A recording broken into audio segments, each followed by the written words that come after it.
यह कहानी एक वफादार नौकर गोपाल की है जो अपने मालिक के प्रति निस्वार्थ भक्ति रखता है। हालांकि परिस्थितियां उसे एक कठिन परीक्षा में डाल देती हैं, जिससे उसे बहुत बड़ी सीख मिलती है। एक छोटे से गांव में सुरेश नाम का लड़का रहता था। बचपन में ही उसने अपने माता पिता को खो दिया। उसके पास न कोई सहारा था, न ही उसके पिता की कोई जमीन। वह एक छोटी सी झोपड़ी में रहता था, लेकिन गांव में आई बाढ़ के कारण उसकी झोपड़ी भी बह गई। गांव के जमींदार धर्मदास बहुत दयालु व्यक्ति थे। उन्होंने सुरेश पर दया कर उसे अपने यहाँ काम पर रख लिया और रहने के लिए एक झोपड़ी दे दी। समय बीतता गया और सुरेश बड़ा हो गया।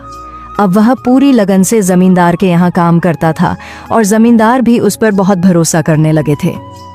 एक दिन जमींदार ने सुरेश से कहा, बेटा, तुम अब शादी क्यों नहीं कर लेते? अब तुम्हारी शादी की उम्र हो गई है।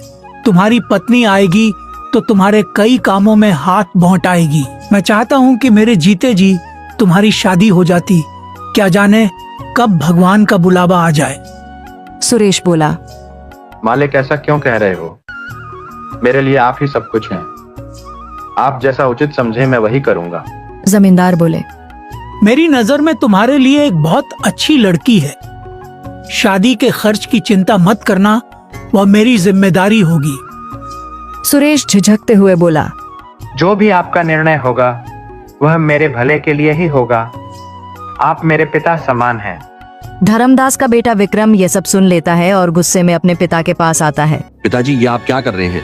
सुरेश हमारा नौकर है और आप उसकी शादी का खर्च क्यों उठा रहे हैं? धर्मदास ने सख्ती से जवाब दिया, वह मेरा नौकर नहीं, बेटे जैसा है। विक्रम चिढ़कर बोला, आप मेरे पिताजी हैं या उसके? धर्मदास नाराज होकर बोले, जब मैं बीमार था तब कहाँ गया था तुम्हारा अपनापन? तब सुरेश ने मेरी कितनी सेवा की थी। वह दिन रात मेरी देखभाल करता था और तुम अपने शौक में मस्त रहते थे। तुम मुझे मत सिखाओ कि कौन अपना है और कौन पराया। विक्रम और भी गुस्से में आ गया। उसने सोचा कि उसे सुरेश को रास्ते से हटाना होगा। विक्रम नशे और जुए की लत में डूबा हुआ था। एक दिन उसने अपने पिता से 10,000 रुपए मांगे, लेकिन जब जमींदार ने उसे पैसे देने से इनकार कर दिया तो वह भड़क उठा। विक्रम ने सोचा, अब मैं देखता हूँ कि मुझे पैसे कैसे नहीं मिलते। वह चोरी की योजना बनाने लगा। अगले दिन जमींदार की तिजोरी से 20,000 रुपए गायब हो गए। पूरे घर में हड़कंप मच गया। विक्रम मौके का फायदा उठाकर बोला, पिताजी, चोर और कौन हो सकता है? सुरेश ही होगा। सुरेश हैरान रह गया। उसने सफाई दी, मालिक, मैं ऐसा नहीं कर सकता। आप पर मेरा पूरा जीवन समर्पित है। लेकिन विक्रम ने उसे झूठा ठहराते हुए उसके घर की तलाशी की मांग कर दी। जमींदार ने पहले विक्रम के कमरे की तलाशी ली, लेकिन वहां कुछ नहीं मिला। फिर सुरेश की झोपड़ी की तलाशी ली गई और वहां से पैसे मिल गए। सुरेश स्तब्ध रह गया। यह कैसे हो सकता है?